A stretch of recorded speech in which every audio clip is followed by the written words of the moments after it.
1979 playoffs, baseball playoffs. Yeah. You only had a division round and a World Series. Mm-hmm. They played Cincinnati in the division series. Right.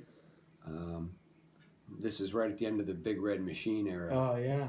And my aunt was here at the time. She got us tickets for Game 4 because the first 3 were Cincinnati, the last 2 were in Pittsburgh. So she got us tickets for Game 4, never figuring the Pirates could sweep the Reds in Cincinnati, and they did. Oh, wow. So the one chance I had to go to the playoffs in Pittsburgh, unfortunately, they didn't even play. Huh. And this is for a kid who grew up in the 70s being an Indians fan and a Pirates fan.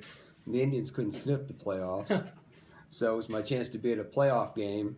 Finally. And the Pirates swept in Cincinnati, so we didn't get to go. Huh, that is unfortunate. Yeah.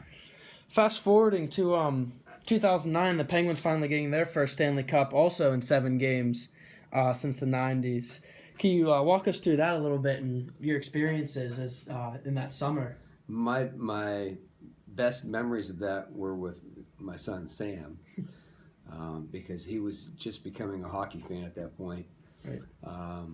I shouldn't say just becoming; it was early in his hockey fandom, and we were actually going to be on the road at a baseball tournament with Matt and Zach during Game 7. And having him seen the heartbreak of 2008, and then come back. We were at a hotel in Aberdeen, Maryland, or that area, and we had rented out or asked to borrow one of their conference rooms so we could watch Game 7 that night.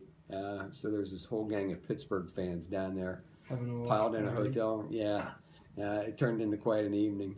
That's awesome. The hotel staff was nice enough to accommodate us. It was a fun time. So now in 2016, you see so much success from your native Cleveland teams. How does that make you feel? A long time coming. No, definitely. Yeah, the Cavaliers had some good runs back in the 70s, and even in the late 80s, early 90s. You know, Michael Jordan, the shot over Craig Ehler, that was against the Cavaliers. Yeah. So he kind of got his start, but his first big tournament win was against the Cavaliers. And then when LeBron came out of high school and went right to the Cavs through the lottery pick, there was a lot of hope that this would have happened a long time ago, and it just didn't happen. And then, of course, he leaves for Miami, and everybody burns these jerseys. And then he comes back. They go to the final and lose. And so finally this year they go to the final. They go down 3-1 and battle back to win it all. So it was almost surreal because as a Cleveland fan, much like the Indians this year, you get used to that 3-1 lead that you're going to piss away. Of course, the Indians managed to do that this year, but unfortunately, it was still a great season.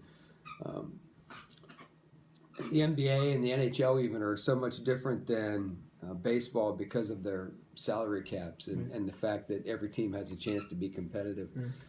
In baseball, you know, the teams like the Royals in the last couple of years and the Indians this year are so far between and so hard to come by that it really makes it extra special for you when you're a small market team and can get that way.